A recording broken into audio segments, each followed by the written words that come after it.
India versus Afghanistan को लेकर फिलहाल टीम का अनाउंसमेंट हो गया है और यह अनाउंसमेंट आईपीएल को लेकर हुआ है।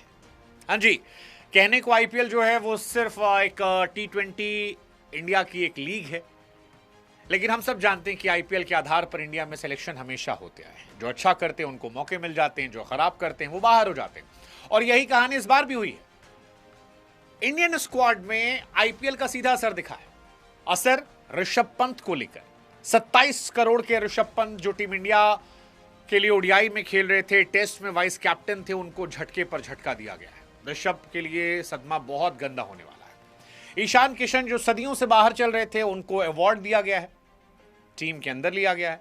प्रिंस यादव, आज इनको लेकर जस्टिन लैंगर ने कहा था, जब हमने उनसे सवाल पूछा था कि अगर आपको यह तय करना हो कि शमी, मोहसिन, मयंक 1 ओवर 10 रन किसको देना, उन्होंने कहा प्रिंस यादव। और प्रिंस ने सरप्राइज किया, और सरप्राइज बीसीसीआई ने भी किया। अफगानिस्तान के खिलाफ वनडे टीम के लिए टीम इंडिया का ऐलान हुआ। अगरकर की लीडरशिप में यह टीम का अनाउंसमेंट हुआ, और जो बड़े फैसले थे वो हैरान करने वाले थे। ऋषभ पंत को फिलहाल ओडीआई टीम से बाहर कर दिया गया है। शुरुआत में चर्चा थी संजू सैमसन को जगह मिलेगी, ईशान किशन को मौका मिला है। रोहित शर्मा, विराट कोहली दोनों इस सीरीज में खेल रहे हैं। हालांकि रोहित की फिटनेस को देखते हुए उन्हें मौका मिलेगा, यह कहानी आई है। लेकिन फिलहाल 3 नए लड़कों को मौका दिया गया है, और वो तीनों आईपीएल से आए हैं। इस आईपीएल में सबसे पहला मौका जो मिला है वो है प्रिंस यादव को। प्रिंस यादव गजब के बॉलर हैं, एग्जीक्यूशन गजब लेवल का है, उनको यहां मौका मिला। एक और तेज गेंदबाज हैं गुरनूर बराड़, उनको मौका मिला है। और लेफ्ट आर्म स्पिनर एसआरएच के हर्ष दुबे, उनको भी टीम में चुना गया। फिलहाल जो टीम है वो कहती है कि शुभमन गिल, रोहित शर्मा, विराट कोहली। गिल जो है फिर से कैप्टन है। अय्यर यहां पर है, वाइस कैप्टन के तौर पर श्रेयस अय्यर आए हैं। ये अपने आप में एक बड़ा अपडेट है कि श्रेयस अय्यर को वाइस कैप्टनसी दी गई है। Though he deserve as a captain also, but vice captain के तौर पर खेल रहे हैं। Then there is KL Rahul, there is Ishan Kishan, there is Hardik Pandya, there is Nitish Reddy, Washington Sundar, Kuldeep Yadav, Arshdeep Singh, Prince Yadav, Prasidh Krishna, Gurnoor Brar और हर्ष दुबे। अब इसमें कई सारी चीजें शॉकिंग भी है। जैसे एक शॉकिंग है कि बहुत लोग एक्सपेक्ट कर रहे थे कि शायद संजू सैमसन को मौका मिल जाएगा। संजू सैमसन को मौका नहीं मिला है। एक और बात जो गौर करने वाली है वो ये है कि जायसवाल को भी मौका नहीं दिया गया है। यशस्वी जायसवाल इस टीम का हिस्सा नहीं है, तो ये भी अपने आप में एक शॉकिंग फैक्टर है कि जायसवाल बाबू नहीं है। नीतीश कुमार रेड्डी की वापसी हुई है, वॉशिंगटन सुंदर की वापसी हुई है। ये अपने आप में दो बड़ी कहानी है। तेज गेंदबाजी जो है वो अर्शदीप, प्रसिद्ध कृष्णा, प्रिंस यादव, गुरनूर बराड़, ये सारे गेंदबाजों इन लोग को मिली है। कई बड़े फैसले भी हुए हैं, मतलब कुछ इंपॉर्टेंट फैसले हैं जिनसे कईयों का करियर जो है थोड़ा क्वेश्चनेबल हो गया। जैसे ऋषभ पंत को लेकर हुआ है, वो एक बहुत बड़ा फैसला है कि ऋषभ पंत को टीम में जगह नहीं दी गई। थोड़े लंबे समय के लिए शायद ऋषभ जो है अगले 1 साल तक के लिए मुश्किल है उनका इस ओडीआई स्क्वाड में ना। वनडे में नहीं है वो, T20 से पहले बाहर हैं, तो ऐसे में उनका करियर काफी क्वेश्चनेबल हो गया है। सेकेंड, रविंद्र जडेजा को भी टीम में जगह नहीं दी गई है। तो क्या 27 के वर्ल्ड कप में जड्डू को वो नहीं देख रहे हैं? शायद यही कहानी है कि 27 में उनको वो नहीं देख रहे हैं, क्योंकि अगर देख रहे होते तो शायद उनको इस टीम में जगह दे दी जाती। और ये बहुत बहुत बहुत सीरियस है। उनकी जगह पर अगर मौका दिया गया है आपके वॉशिंगटन सुंदर को, तो ये भी अपने आप में एक बड़ा फैसला है। देन एक डाउट था, अक्षर पटेल को शायद मौका मिलेगा। अक्षर पटेल को भी मौका नहीं दिया गया है, अक्षर पटेल भी बाहर है, तो ये भी अपने आप में शॉकिंग है। क्या 27 वर्ल्ड कप में अक्षर पटेल भी नहीं होंगे? शायद, अगर ये स्क्वाड मान ले इन दोनों के ऊपर वॉशिंगटन सुंदर को प्रायोरिटीज दी गई है, तो ये अपने आप में एक इंटरेस्टिंग कहानी हो जाती है। इसके अलावा संजू सैमसन को भी शायद वो नहीं देख रहे। ईशान किशन शायद थोड़ा ज्यादा कंसिस्टेंट थे, इस वजह से उनको मौका दिया गया होगा। तो ईशान 3 साल बाद वनडे टीम में लौट रहे। ईशान हालांकि वनडे टीम से बाहर नहीं होने चाहिए थे, बट ईशान के आने से 2 फायदे होते। एक तो बैकअप ओपनर मिल जाता है उनको, कि चाहे रोहित बाहर होंगे, विराट बाहर होंगे, वो बैटिंग कर सकते हैं, या कोई चोटिल होगा तो भी वो कर सकते हैं, मिडिल ऑर्डर में खिला सकते हो, तो वो हमेशा शानदार होते हैं। प्रिंस यादव को यहां पर मौका दिया गया है। 14 लिस्टे मैच खेले हैं, लेकिन वनडे टीम में जगह दी गई है। गुरनूर बराड़ जो है 9 लिस्टे मैच खेले, लेकिन उनको भी जगह दी गई है। संजू सैमसन के बारे में बहुत बातें थी, T20 फॉर्मेट में अच्छा किया था, वर्ल्ड कप जिताया था, आईपीएल में अच्छा किया था, लेकिन टीम में जगह नहीं दी गई।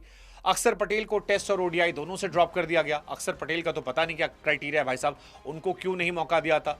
मतलब वॉशिंगटन सुंदर को लेकर अच्छी है कि वॉशिंगटन पर वो बहुत उम्मीद लगाए बैठे, बट उनको नहीं दिया था। अक्षर पटेल कई मैचेस में मैच विनर रहे हैं, इंडिया चैंपियंस ट्रॉफी जीती, वहां थे, T20 वर्ल्ड कप में थे, टेस्ट में अच्छा किया था, बट उनको नहीं मिलता। बापू वाला केस मेरे लिए भी क्यूरियस केस है कि क्यों उनको नहीं मौका मिला, मतलब ये अपने आप में एक बड़ी चीज़ है।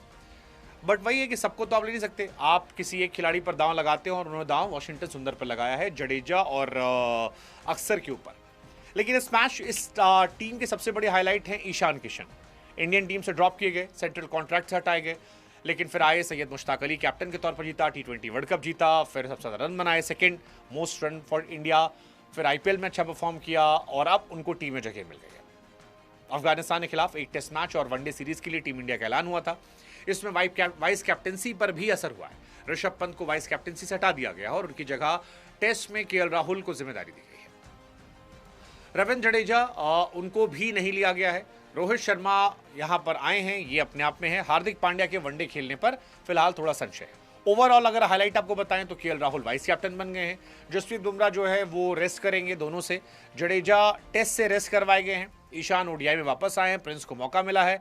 हर्ष गुरनूर को मौका मिला है। जायसवाल और पंत दोनों ODI टीम का हिस्सा नहीं है। ये ओवरऑल बड़ी कहानी है।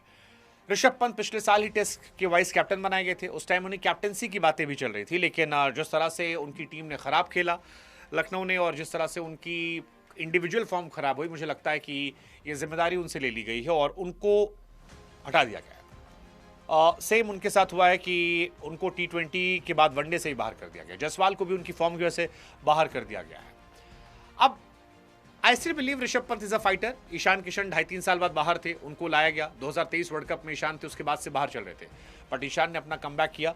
सो ऋषभ जो है वो भी कर सकते हैं वनडे में, T20 में। Still he has chance, he has age factor. T20 में अभी भी वो नंबर 1 विकेट कीपर हैं। टेस्ट में ध्रुव जुरेल जो है बैकअप विकेट कीपर हैं, वहां पर ईशान को या बाकी लोग को वेट करना होगा। बट फिलहाल ये सारी कहानियां हैं। एक और थ्योरी आई है हार्दिक और रोहित को लेकर। दोनों को सिलेक्ट तो किया गया है, लेकिन कहा गया है खिलाएंगे फिटनेस को देखते हुए। जडेजा को आई थिंक परमानेंटली यहाँ पे थैंक कर दिया गया। जडेजा आई थिंक उनका डन एंड डस्टेड कर दिया गया कि अब उनसे आगे इंडिया सोच रही है। सो ये कहानी है। टेस्ट के स्क्वाड की बात कर ले, शुभमन गिल कैप्टन, जायसवाल हैं, राहुल वाइस कैप्टन है, साई सुदर्शन को रखा गया है, ऋषभ पंत को रखा गया है, देवदत्त पडिक्कल को एंट्री मिल गई है। तो साई सुदर्शन को हटाया नहीं गया है, देवदत्त पडिक्कल को लाया गया है। नीतीश कुमार रेड्डी को टेस्ट में भी जगह मिली है। वॉशिंगटन यहाँ भी है, कुलदीप यहाँ भी है, सिराज यहाँ पर है, कृष्णा है, मानव सुथार है, गुरनूर बराड़ है, हर्ष है, ध्रुव जुरेल है। ये सारी कहानी जो है ओवरऑल टीम निकल कर आई है। तो हाईलाइट क्योंकि बहुत बड़ी सीरीज टेस्ट की नहीं है, तो इसलिए बहुत सारी चर्चा टेस्ट को लेकर हमने नहीं की। वनडे फिर भी थोड़ी बड़ी सीरीज है, टेस्ट में शायद और भी आगे चेंजेस आएंगे। लेकिन फिलहाल जो बड़ी कहानी है, कई नए बच्चों को मौका मिला है, जैसे मानव सुथार, गुरनूर बराड़, हर्ष दुबे, ध्रुव जुरेल, इन सबको मौका मिला है। बड़ी हाईलाइट ये कि वाशिंगटन सुंदर पर तीनों फॉर्मेट में भरोसा जताया गया है। ये बहुत बड़ी बात है कि तीनों फॉर्मेट में। शमी के वापसी की बात चल रही थी, जो नहीं आई है, शमी नहीं आ रहे हैं। प्रिंस यादव, उन पे भरोसा जताया गया है, वो एक बड़ी बात है। नीतीश कुमार रेड्डी भरोसा जताया गया है। देवदत्त पडिक्कल को T20 फॉर्म की वजह से, लिस्टे फॉर्म की वजह से टेस्ट में मौका दिया गया, which is again good. Sai Sudarshan पर भरोसा कायम रखा गया है और बाकी टीम वही है। ऋषभ पंत से वाइस कैप्टेंसी जो है वो छीन ली गई। तो ओवरऑल इसमें सबसे शॉकिंग आपको क्या लगा वो बताइएगा। मुझे आई थिंक अक्सर बापू का शॉकिंग लगा, अक्सर जडेजा दोनों का ना होना मेरे लिए थोड़ा शॉकिंग है, थोड़ा शॉकिंग मेरे लिए है। संजू सैमसन का ना होना वो भी थोड़ा शॉकिंग है। बट अगेन आप ईशान को अगर दे रहे हो तो फिर उनको नहीं देते। ईशान और संजू में एक ही को मौका मिलता और जिसको भी मिलता दोनों बहुत डिजर्विंग थे, तो मैं दोनों को लेकर हैरान नहीं हूँ। ये बड़ी शॉकिंग है। शमी नहीं आए, पता था। T20 स्क्वाड आएगा तो उसमें देखना होगा क्या भुवनेश्वर को मौका मिलता है, वो देखना होगा। वॉशिंगटन पर भरोसा बहुत ज़्यादा हो गया है, ये एक भी थोड़ा शॉकिंग फैक्टर है। ओवरऑल मेरे हिसाब से ये हाईलाइट्स है। आप बताओ आपके हिसाब से क्या हाईलाइट्स है।